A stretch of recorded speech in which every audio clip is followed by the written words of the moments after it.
ಭಾಗ್ಯಲಕ್ಷ್ಮಿ ಇವತ್ತಿನ ಸಂಚಿಕೆಯಲ್ಲಿ ಏನಾಗುತ್ತೆ ಅಂತ ನೋಡ್ಕೊಂಡು ಬರೋಣ. ಇಲ್ಲಿ ಹೊಸ ಬಿಸ್ನೆಸ್ ಬಗ್ಗೆ ಕಾಮತ್ ಅವರು ಮಾತಾಡ್ತಾ ಇರ್ತಾರೆ. ಹಾಗಿದ್ರೆ ಇನ್ನೇನು, ಕಿಶನಿಗೂ ಕೆಲಸ ಸಿಕ್ದಂಗಾಯಿತು. ಪೂಜಾ, ನೀನು ಈಗ ಆಫೀಸ್ ವಿಚಾರ ಬಿಟ್ಟು ಮಗು ಬಗ್ಗೆ ಯೋಚನೆ ಮಾಡಬೇಕಮ್ಮ. ನನಗೊಂದು ಮೊಮ್ಮಗಳನ್ನ ಕೊಡಬೇಕು. ನೀನು ಅದ್ರ ಬಗ್ಗೆ ಯೋಚನೆ ಮಾಡು ಅಂತ ಪೂಜನಿಗೆ ಹೇಳ್ತಾ ಇರ್ತಾರೆ ಕಾಮತ್ ಅವರು. ಈ ಕಡೆ ಕಿಶನ್ ಮತ್ತು ಪೂಜಾ ಹೇಳ್ತಾರೆ, ಸರಿ ಮಾವ, ನಾವು ದೇವಸ್ಥಾನಕ್ಕೆ ಹೋಗಿ ಬರ್ತೀವಿ. ಹೇಗಾದ್ರೂ ಕಿಶನಿಗೆ ಒಳ್ಳೆ ಕೆಲಸ ಸಿಕ್ಕಿದೆ, ಅದು ಅಲ್ಲದೆ ಮ್ಯಾನೇಜಿಂಗ್ ಪೋಸ್ಟ್ ಸಿಕ್ಕಿದೆ. ನಾವು ದೇವಸ್ಥಾನಕ್ಕೆ ಹೋಗಿ ಅಲ್ಲಿಂದ ಸ್ಟಾರ್ಟ್ ಮಾಡ್ತೀವಿ ಅಂತ ಹೇಳ್ತಾರೆ.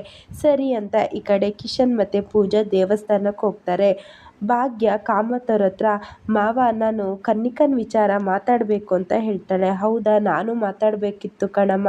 ಹೇಗಿದ್ರು ಆದಿದು ಮದುವೆ ಆಯಿತು, ಕಿಶನ್ ಜೀವನನೂ ಸೆಟಲ್ ಆಯಿತು. ಹಾಗೆ ಕನ್ನಿಕನಿಗೊಂದು ಹುಡುಗನ ನೋಡಿ ಮದುವೆ ಮಾಡಿದರೆ ನನ್ನ ಜವಾಬ್ದಾರಿ ಅಲ್ಲಿಗೆ ಮುಗಿಯುತ್ತೆ ಅಂತ ಕಾಮತ್ ಅವ್ರು ಹೇಳ್ತಾರೆ. ಆದಿ ಇದ್ದವನು, ಅಪ್ಪ, ನೀವೇನಾದ್ರು ಹುಡುಗನೇನಾದ್ರು ನೋಡಿದ್ದೀರಾ ಅಂತ ಕೇಳ್ತಾನೆ. ಇಲ್ಲ ಕಣ, ಅದ್ರ ಬಗ್ಗೆ ನಾನೇನು ಯೋಚನೆ ಮಾಡಿಲ್ಲ. ಅವಳ್ದೊಂದು ಮದುವೆ ಮಾಡಿಬಿಟ್ರೆ ನನ್ನ ಜವಾಬ್ದಾರಿ ಮುಗಿಯುತ್ತೆ. ಒಂದೊಳ್ಳೆ ಹುಡುಗನ ನೋಡಬೇಕು ಅಂತ ಕಾಮತ್ ಅವ್ರು ಹೇಳ್ತಾರೆ. ಆದಿ ಆವಾಗ, ಅಪ್ಪ, ನಾವು ನೋಡೋದ್ಕಿಂತ ಮುಂಚೆ ಅವಳು ಒಂದು ಹುಡುಗನ ನೋಡಿದ್ದಾಳೆ. ಹೌದಾ ಅಂತ ಕಾಮತ್ ಅವ್ರು ಹೇಳ್ತಾರೆ. ಹೌದು ಅಪ್ಪ, ಆದರೆ ಅವನು ಹೇಗೆ, ಅವ್ರ ಫ್ಯಾಮಿಲಿ ಹೇಗೆ ಅಂತ ಏನೂ ಗೊತ್ತೇ ಇಲ್ಲ. ಆ ಹುಡುಗನ ಬಗ್ಗೆನೂ ಕೇಳಿದ್ರೂ ಅವಳು ಹೇಳ್ತಿಲ್ಲ. ಲವ್ ಮಾಡಿ ಮದುವೆ ಆಗೋದು ತಪ್ಪಲ್ಲ, ಆದರೆ ಹುಡುಗನ ಕಡೆ ವಿಚಾರಿಸ್ಬೇಕಲ್ವ ಅಂತ ಆದಿ ಮತ್ತು ಭಾಗ್ಯ ಹೇಳ್ತಾರೆ. ಭಾಗ್ಯ ಇದ್ದವಳು, ಮಾವ, ಅದಕ್ಕೆ ನಾನು ಒಂದು ಪ್ಲ್ಯಾನ್ ಮಾಡಿದ್ದೀನಿ. ನಾಳೆ ಹುಡುಗ ಮತ್ತು ಹುಡುಗನ ಮನೆಯವ್ರನ್ನ ಬರೋಕ್ಕೆ ಹೇಳಿದ್ದೀವಿ.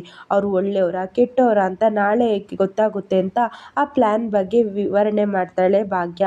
ಕಾಮತ್ ಅವರು, ಸರಿ ಕಣಮ್ಮ, ನೀನು ಹೆಂಗೆ ಹೇಳ್ತೀಯ ಹಾಗೇ ಆಗಲಿ.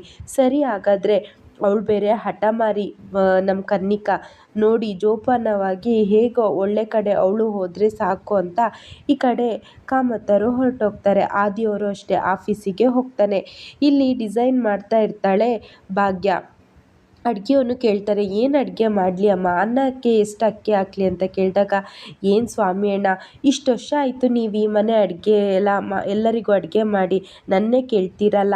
ಇಲ್ಲ ಕಣಮ್ಮ, ಹಾಗೇನಿಲ್ಲ, ಆದರೆ ನೀವು ಬಂದು ಸ್ವಲ್ಪ ದಿನ ಆದ್ರೂ ಎಲ್ಲರ ಮನಸ್ಸು ಅರ್ಥ ಮಾಡಿಕೊಂಡು ಯಾರ್ಯಾರಿಗೆ ಏನೇನು ಇಷ್ಟ, ಅವರೆಷ್ಟು ತಿಂತಾರೆ ಅಂತಲೂ ಅರ್ಥ ಮಾಡ್ಕೊಂಡಿದ್ದಾರೆ. ಅಲ್ಲೂ ಅಲ್ಲದೆ ನಿಮಗೆ ಯಾವ್ದು ಕೆಲಸ ಬರಲ್ಲ ಅಂತಿಲ್ಲಲ್ಲಮ್ಮ, ಎಲ್ಲದೂ ಮಾಡ್ತೀರಲ್ಲ, ನಿಮ್ಮಂಗೆ ನಾನು ಮಾಡೋಕ್ಕಾಗಲ್ಲ ಅಂದಾಗ ಭಾಗ್ಯ ಇದ್ದವಳು, ಆ ಥರ ಏನೂ ಇಲ್ಲ ಸ್ವಾಮಿ ಅಣ್ಣ, ಎಲ್ಲರಿಗೂ ಬರುತ್ತೆ, ಆದರೆ ಆಸಕ್ತಿ ಇರಬೇಕು ಅನ್ನೋಷ್ಟೊತ್ತಿಗೆ ಗುಂಡಣ್ಣ ಬಂದು, ಓ ಅಮ್ಮ, ಡಿಸೈನ್ ತುಂಬ ಚೆನ್ನಾಗಿದೆ ಅಮ್ಮ ಅಂತ ಹೇಳ್ತಾನೆ. ಹೌದಾ ಗುಂಡಣ್ಣ, ಸರಿ, ಇನ್ನೇನು ಹತ್ತಿರದಲ್ಲಿ ನಿನ್ನ ಬರ್ಡೇ ಬರ್ತಾ ಇದೆ, ನಿನಗೇನು ಗಿಫ್ಟ್ ಬೇಕು ಅಂತ ಕೇಳ್ತಾಳೆ ಭಾಗ್ಯ. ಗುಂಡಣ್ಣ ಗಿಫ್ಟು ಬೇಡ, ಏನು ಬೇಡ ಅಂತ ಸೀದಾ ಸಿಟ್ಟು ಮಾಡ್ಕೊಂಡು ಹೋಗ್ತಾನೆ. ಅಷ್ಟೊತ್ತಿಗೆ ಭಾಗ್ಯ ಇದ್ದವಳು, ಯಾಕೆ, ಏನಾಯಿತು? ಗುಂಡಣ್ಣನಿಗೆ ಬರ್ಡೇ ಗಿಫ್ಟ್ ಕೊಡಬೇಕು ಅಂದರೆ ತುಂಬ ಇಷ್ಟಪಡ್ತಿದ್ದ, ಈಗ ಯಾಕೆ ಸುಮ್ಮನೆ ಆದ್ನಲ್ಲ ಅಂತ ಭಾಗ್ಯ ಯೋಚನೆ ಮಾಡ್ತಾ ಇರ್ತಾಳೆ. ಇದನ್ನೆಲ್ಲ ಮೀನಾಕ್ಷಿಗೆ ನೋಡಿ ತುಂಬ ಸಿಟ್ಟು ಬರ್ಬಿಡುತ್ತೆ. ಅಯ್ಯೋ ದೇವ್ರೆ, ನಾನು ಎಷ್ಟು ಇವ್ರಿಗೆ ಹೇಳಿದರೆ ಅರ್ಥನೇ ಆಗಲ್ಲ, ಎಷ್ಟು ಸಲ ಹೇಳಿದ್ದೀನಿ ಭಾಗ್ಯನಿಗೆ ಬರೀ ಮನೆ ಕೆಲಸ ಮಾಡ್ಕೊಂಡಿರು ಅಂತ, ಆದರೂ ಅವಳು ಅರ್ಥ ಮಾಡ್ಕೊಳ್ಳಲ್ಲ ಅಂತ ಸಿಟ್ಟು ಮಾಡ್ಕೊಂಡಿರ್ತಾರೆ. ಈ ಕಡೆ ಫೋನ್ ಮಾಡಿ ಕನ್ನಿಕಾ ಅಕ್ಷತಂಗೆ ಹೇಳ್ತಾಳೆ, ನೋಡು, ಬ್ರೋ ಕೊಟ್ಟಿರೋ 2 ಲಕ್ಷ ಚೆಕ್ಕನ್ನು ನಾನು ಕಳ್ಕೊಂಡಿದ್ದೀನಿ ಅಂತ ಅಕ್ಷತಂಗೆ ಫೋನ್ ಮಾಡಿ ಕನ್ನಿಕಾ ಹೇಳ್ತಾಳೆ. ಅಕ್ಷತನಿಗೆ ಸಿಟ್ಟು ಬರುತ್ತೆ. ಏನು ಹೇಳ್ತಿದೀಯ ಕನ್ನಿಕಾ, ನಿಂಗೊಂದು ಕೊಟ್ಟಿರೋ ಜವಾಬ್ದಾರಿನೂ ಸರಿಯಾಗಿ ಮಾಡೋಕ್ಕಾಗಲ್ವಾ, ಈಗ ನಾನು ಏನು ಮಾಡಲಿ ಅಂತ ಕೇಳ್ತಾಳೆ. ನೋಡು ಅಕ್ಷತ, ಜೋರಾಗಿ ಇದು ಮಾಡಬೇಡ, ತಪ್ಪಾಗಿರೋದು ನಿನ್ನಿಂದ, ಅದನ್ನು ಸರಿ ಮಾಡೋಕ್ಕೆ ನಾನೇನೋ ಸಹಾಯ ಮಾಡ್ತಿದ್ದೆ. ಬ್ರೋ ಕೇಳಿದರೆ ಹೇಳು, ನನಗೇನು ಗೊತ್ತಿಲ್ಲ. ಈಗೇನು ನಿಂಗೆ ಬಂದಿರೋ ಲಾಭದಲ್ಲಿ ನನಗೆ ಶೇರ್ ಕೊಡಲ್ವಾ? ಸರಿ ಬಿಡು, ಪರವಾಗಿಲ್ಲ ಅಂತ ಹೇಳಿ ಸಿಟ್ಟಲ್ಲಿ ಫೋನ್ ಕಟ್ ಮಾಡ್ತಾಳೆ. ಅಷ್ಟೊತ್ತಿಗೆ ಭಾಗ್ಯ ಅಲ್ಲಿಗೆ ಬಂದು, ಏನು ನಾನು ಮಾತಾಡ್ತಿರೋದನ್ನ ಕದ್ದು ಕೇಳಿಸ್ತಿದ್ಯಾ?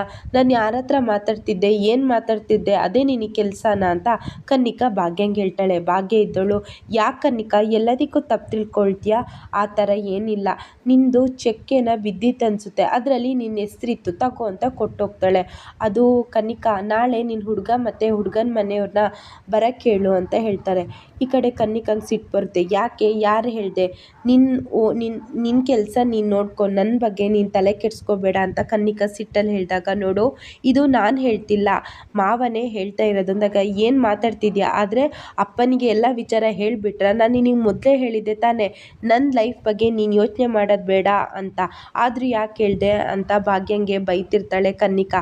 ಆಗ ಭಾಗ್ಯ ಇದ್ದಳು, ನೋಡು ಪ್ರೀತಿ ಮಾಡೋದು ನಿಮ್ಮಿಷ್ಟ, ಆದರೆ ಮದುವೆ ಆಗುವಾಗ ಎರಡು ಸಂಬಂಧಗಳ ಒಪ್ಪಿಗೆ ಬೇಕು. ಹಾಗಾಗಿ ನಾಳೆ ನೀನು ನಿನ್ನ ಹುಡುಗ ಹಾಗೂ ಅವ್ರ ಮನೆಯವ್ರನ್ನ ಕರ್ಕೊಂಬ ಅಂತ ಹೇಳಿ ಹೋಗ್ತಾಳೆ.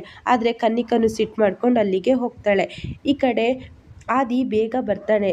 ಈ ಕಡೆ ಮೀನಾಕ್ಷಿ ಇದ್ದಳು, ಏನಾದಿ ಬೇಗ ಬಂದುಬಿಟ್ಟಿದೀಯಾ, ಆಫೀಸಲ್ಲಿ ಏನು ಕೆಲಸ ಇಲ್ವಾ, ಇಷ್ಟು ಬೇಗ ಬಂದಿದೀಯಾ ಅಂತ ಕೇಳುವಾಗ, ಇಲ್ಲ ಅತ್ತೆ, ಅದು ಅಲ್ಲದೆ ಭಾಗ್ಯನವ್ರ ಮಾವಂಗೆ ಆಪ್ರೇಷನ್ ಆಗಿದೆಯಲ್ಲ, ಆಸ್ಪತ್ರೆಗೆ ಹೋಗಬೇಕು, ಹಾಗಾಗಿ ಬೇಗ ಬಂದೆ. ನಾನು ಎಷ್ಟು ಸಲ ಹೇಳಲಿಲ್ಲ ಆಫೀಸ್ ಕೆಲಸ ಇರುವಾಗ ಫಸ್ಟು ಅದು ಮುಗಿಸು ಅಂತ.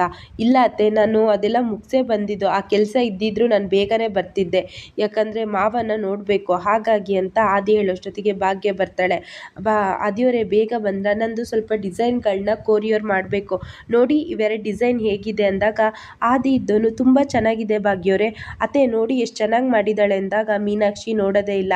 ಸರಿ ಆದಿಯವರೇ, ನಾನು ಹೊರಡ್ತೀನಿ, ಮಾವನ ಹೇಗಾರು ಮೀಟ್ ಮಾಡಬೇಕಲ್ಲ, ಅದು ಅಲ್ಲದೆ ಈ ಕೊರಿಯರ್ನು ಹಾಕಿ ಹೋಗೋಣ ಅಂತ ಹೇಳ್ತಾರೆ. ಸರಿ ಭಾಗ್ಯವರೇ, ನನ್ನ ಹತ್ರನೂ ಸ್ವಲ್ಪ ತುಂಬ ಡಿಸೈನ್ಗಳಿದೆ, ಅದನ್ನು ಹೇಗಾರು ಮಾಡಿ ನಿಮಗೆ ತೋರಿಸ್ತೀನಿ. ಆಯಿತು ಆದಿಯವರೇ, ನಾನು ಅದೇ ಯೋಚನೆ ಮಾಡ್ತಿದ್ದೆ, ಹೊಸ ಹೊಸ ಡಿಸೈನ್ನ ಹೇಗೆ ಇದು ಮಾಡೋದು ಅಂತ, ನೀವು ನಂಗೆ ಹೆಲ್ಪ್ ಮಾಡಿದ್ರಲ್ಲ, ಥ್ಯಾಂಕ್ ಯು. ಸರಿ, ನೀವು ಕೊರಿಯರಿಗೆ ಏನೇನು ಬೇಕೋ ಅದನ್ನೆಲ್ಲ ಕಾರಿಗೆ ಹಾಕಿ ನಾನು ಕಾರ್ ಹತ್ರ ವೆಯ್ಟ್ ಮಾಡ್ತೀನಿ ಅಂತ ಆದಿ ಹೇಳಿ ಹೋಗ್ತಾನೆ. ಇದೆಲ್ಲ ನೋಡಿ ಮೀನಾಕ್ಷಿಗೆ ತುಂಬ ಸಿಟ್ಟು ಬರುತ್ತಿರುತ್ತೆ. ಅಲ್ಲ, ಹೀಗೆ ಬಿಟ್ಟರೆ ಆದಿ ಅಮ್ಮೋರ್ ಗಂಡ ಆಗೋದಂತೂ ನಿಜವಾಗ್ಲೂ. ಆ ಭಾಗ್ಯನಿಗೆ ಮನೇಲೆ ಕೆಲಸ ಮಾಡ್ಕೊಂಡಿರು ಅಂದರೆ ಊರಿನ ಕೆಲಸನೆಲ್ಲ ಮನೆಗೆ ತಂದುಬಿಟ್ಟಿದ್ದಾಳೆ. ಹೀಗೆ ಆದರೆ ನಾವಂತೂ ಬೀದಿಗೆ ಬರ್ತೀವಿ.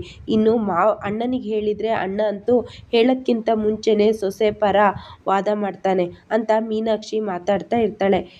ಈ ಕಡೆ ಕನ್ನಿಕಾ ಅಕ್ಷತನಿಗೆ ಬಂದು, ಅಯ್ಯೋ ಈ ಭಾಗ್ಯ ಏನು ಮಾಡಿದಾಳೆ ಗೊತ್ತಾ, ಮನೇಲಿ ನಮ್ಮ ವಿಚಾರ ಹೇಳಿದ್ದಾಳೆ, ಅದು ಅಲ್ಲದೆ ನಾಳೆ ಬ್ರೋ ಮತ್ತು ಭಾಗ್ಯ ಅಪ್ಪ 3 ಜನ ಮನೆಗೆ ಕರೆಯೋಕ್ಕೆ ಹೇಳಿದ್ದಾರೆ, ಬರೋಕ್ಕೆ ಹೇಳಿದ್ದಾರೆ ಅಂದಾಗ ಅಕ್ಷತ ಇದ್ದವಳು, ಒಳ್ಳೇದಾಯ್ತಲ್ಲ, ಇನ್ನೇನು ಸದ್ಯಕ್ಕೆ ಬೇಗನೆ ನಿಮ್ಮದು ಮದುವೆ ಉಂಟು, ಮದುವೆ ಮಾತುಕತೆನೇ ಆಗುತ್ತೆ ಅಂದಾಗ, ಅಷ್ಟು ಸುಲಭ ಅಲ್ಲ, ಅದು ಅಲ್ಲದೆ ಬ್ರೋಗೆ ನಿನ್ನನ್ನು ಕಂಡ್ರೆ ಆಗೋದೇ ಇಲ್ಲ, ನೀನು ಅವತ್ತು ಭಾಗ್ಯನಿಗೆಲ್ಲ ಇನ್ಸಲ್ಟ್ ಮಾಡಿದ್ಮೇಲೆ ನಿನ್ನ ಮೇಲೆ ತುಂಬ ಕೋಪ ಮಾಡ್ಕೊಂಡಿದ್ದಾನೆ ಬ್ರೋ ಅಂದಾಗ, ಅಯ್ಯೋ ಬ್ರೋ ಮತ್ತು ಭಾಗ್ಯ ಒಪ್ತಾರೋ ಬಿಡ್ತಾರೋ ನಮಗೆ ಅದು ಪ್ರಶ್ನೆ ಇಲ್ಲ, ಕಾಮತ್ ಅಂಕಲ್ ಹಾಗೂ ಮೀನಾಕ್ಷಿ ಒಪ್ಪಬೇಕು, ಅವರಿಬ್ಬರು ಒಪ್ತಾರೆ, ನಿಮ್ಮ ಮದುವೆ ಮಾಡೋ ಜವಾಬ್ದಾರಿ ನಂದು ಅಂತ ಈ ಕಡೆ ಅಕ್ಷತಾ ಕನ್ನಿಕಂಗೆ ಹೇಳ್ತಾಳೆ. ಇಲ್ಲಿ ಕಾರಲ್ಲಿ ಬರುವಾಗ, ಹಬ್ಬ ಇನ್ನೇನು ತೊಂದರೆ ಇಲ್ಲ, ಮಾವಂಗೆ ಹೆಂಗಾರು ಆಪ್ರೇಷನ್ ಆಯಿತು, ಆದರೆ ಅವರು ನಮ್ಮ ಮನೆಗೆ ಹೆಂಗೆ ಕರ್ಕೊಂಡು ಹೋಗೋದು, ನಾನು ಕರ್ಕೊಂಡು ಹೋಗ್ತೀನಿ ಅಂದರೆ ಬೇಡ ಅಂತಾರೆ, ಅದು ಅಲ್ಲದೆ ಶ್ರೇಷ್ಠ ಸೂರ್ಯವಂಶಿ ಮನೇಲಿರೋದ್ರಿಂದ ಅಲ್ಲಿಗೂ ಹೋಗೋದು ಬೇಡ ಅಂತಾರೆ, ಹೇಗೆ ಇವ್ರನ್ನ ಒಪ್ಸೋದು ಅಂತಲೇ ಗೊತ್ತಾಗ್ತಿಲ್ಲ, ಅದು ಅಲ್ಲದೆ ಬಂಗಾರಿನೂ ಬಿಟ್ಟು ನನಗೆ ಇರೋಕ್ಕೂ ಆಗ್ತಿಲ್ಲ, ಅತ್ತೆ ಮಾವ ಮನೆಗೆ ಬಂದರೆ ಬಂಗಾರಿನೂ ಅವಾಗ ಬರ್ತಾಳೆ, ಬಂಗಾರಿ ಎಲ್ಲಿದ್ದಾಳೇನ, ಕಾಲೇಜಲ್ಲಿ ಇರಬೇಕನ್ಸುತ್ತೆ, ಫೋನ್ ಮಾಡಿ ಆನ್ ದ ವೇ ಅವಳೂ ಆಸ್ಪತ್ರೆಗೆ ಕರ್ಕೊಂಡು ಹೋಗೋಣ ಅಂತ ಭಾಗ್ಯ ಮೊದಲು ಸುನಂದಂಗೆ ಫೋನ್ ಮಾಡ್ತಾಳೆ. ಸುನಂದ ಫೋನ್ ಮಾಡಿ, ಅಮ್ಮ ಬಂದ್ಲಾ, ಬಂಗಾರಿ ಬಂದ್ಲಾ ಅಂತ ಕೇಳ್ತಾಳೆ. ಆವಾಗ ಸುನಂದ ಇದ್ದವಳು, ಇಲ್ಲ ಕಣೆ, ಅವಳಿಗೇನೋ ಸ್ಪೆಷಲ್ ಕ್ಲಾಸ್ ಅಂತೆ, ಅವಳು ಬರೋದೇ 8 ಗಂಟೆ ಆಗುತ್ತೆ, ನನಗೂ ನಿಮ್ಮ ಅಪ್ಪನಿಗೂ ಅವಳದೇ ಚಿಂತೆ ಆಗಿದೆ, 8 ಗಂಟೆಗೆ ಬಂದ ತಕ್ಷಣ ಊಟ ಮಾಡು ಅಂದರೆ ನನಗೆ ಊಟನೂ ಬೇಡ ಏನೂ ಬೇಡ ಅಂತ ಓದ್ಕೋಬೇಕು ಅಂತ ಇರ್ತಾಳೆ, ಆದರೆ ಓದೋ ಹೊತ್ತಿಗೆ ಅಲ್ಲೇ ಮಲಗಿಬಿಡ್ತಾಳೆ, ಅವಳೇನೋ ನಮ್ಮ ಹತ್ರ ಮುಚ್ಚುಮರೆ ಮಾಡ್ತಿದ್ದಾಳೆ ಅಂತ ಅನ್ನಿಸ್ತಿದೆ ಅಂತ ಸುನಂದ ಭಾಗ್ಯಂಗೆ ಹೇಳ್ತಾಳೆ. ಹೌದಾ ಅಮ್ಮ, ನೀನು ಅದ್ರ ಬಗ್ಗೆ ಏನೂ ಯೋಚನೆ ಮಾಡಬೇಡಿ, ನೀನು ಅಪ್ಪ ಮನೆಗೆ ಹೋಗಿ ನಾನು ಬಂಗಾರಿ ಎಲ್ಲಿದ್ದಾಳೆ ಏನು ಮಾಡ್ತಿದ್ದಾಳೆ ಅಂತ ತಿಳ್ಕೊಂಬರ್ತೀನಿ ಅಂತ ಫೋನ್ ಕಟ್ ಮಾಡ್ತಾಳೆ. ಆದಿಗೆ ಹೇಳ್ತಾಳೆ, ಬಂಗಾರಿ ಕೆಲಸ ಏನೋ ಮಾಡ್ತಾ ಇರಬೇಕು, ತಡೀರಿ ಅವಳ ಫ್ರೆಂಡಿಗೆ ಫೋನ್ ಮಾಡಿ ನೋಡ್ತೀನಿ ಅಂತ ಅವಳ ಫ್ರೆಂಡಿಗೆ ಫೋನ್ ಮಾಡ್ತಾಳೆ. ಫ್ರೆಂಡು, ಅಯ್ಯೋ ಭಾಗ್ಯ ಆಂಟಿ ಏನಕ್ಕೆ ಫೋನ್ ಮಾಡ್ತಿದ್ದಾರೆ, ಮೊದಲು ತನ್ವಿಗೆ ಫೋನ್ ಮಾಡಿ ಕೇಳ್ತೀನಿ ಅನ್ನೋಷ್ಟೊತ್ತಿಗೆ ರಿಸೀವೇ ಮಾಡಿಬಿಡ್ತಾಳೆ. ಆಂಟಿ ಹೇಳಿ ಆಂಟಿ ಅಂದಾಗ, ಬಂಗಾರಿ ಎಲ್ಲಿದ್ದಾಳೆ, ಕಾಲೇಜ್ ಹತ್ರ ಇದ್ದೀರಾ ಅಥವಾ ಕಾಲೇಜ್ ಬಿಡ್ತಾ ಅಂತ ಭಾಗ್ಯ ಕೇಳೋತ್ತಿಗೆ, ಇಲ್ಲ ಆಂಟಿ ಕಾಲೇಜ್ ಬಿಡ್ತು ನಾನು ಹೋಗ್ತಿದ್ದೀನಿ, ಆದರೆ ಅವಳಿಗೆ ಮಾತ್ರ ಸ್ಪೆಷಲ್ ಕ್ಲಾಸ್ ಇನ್ನೂ ಉಂಟು ಅಂದಾಗ, ಅದು ಹೇಗೆ ನಿನಗೆ ಮಾತ್ರ ಸ್ಪೆಷಲ್ ಕ್ಲಾಸ್ ಇಲ್ಲ ಅವಳಿಗೆ ಉಂಟು ಆಂಟಿ ಅಂತ ಹೇಳ್ತಾಳೆ. ಅಷ್ಟೊತ್ತಿಗೆ ಭಾಗ್ಯ ಮತ್ತು ಆದಿ ಕಾಲೇಜ್ ಹತ್ರನೇ ಬರ್ತಾರೆ. ಅಯ್ಯೋ ಬಂದೇ ಬಿಟ್ರಾ ಆಂಟಿ? ಹೌದು, ಸತ್ಯ ಹೇಳು ಬಂಗಾರಿ ಎಲ್ಲಿ? ನಿನಗೆ ಮಾತ್ರ ಸ್ಪೆಷಲ್ ಕ್ಲಾಸ್ ಇಲ್ಲ, ಅವಳಿಗೆ ಮಾತ್ರ ಸ್ಪೆಷಲ್ ಕ್ಲಾಸ್ ಅಂದರೆ ಏನರ್ಥ? ಸತ್ಯ ಹೇಳು ಅಂದಾಗ ಅವಳು ಇರೋ ವಿಚಾರನೆಲ್ಲ ಹೇಳಿಬಿಡ್ತಾಳೆ. ಇಷ್ಟು ಇವತ್ತಿನ ಸಂಚಿಕೆಯಲ್ಲಿ ನಡೆಯುತ್ತೆ.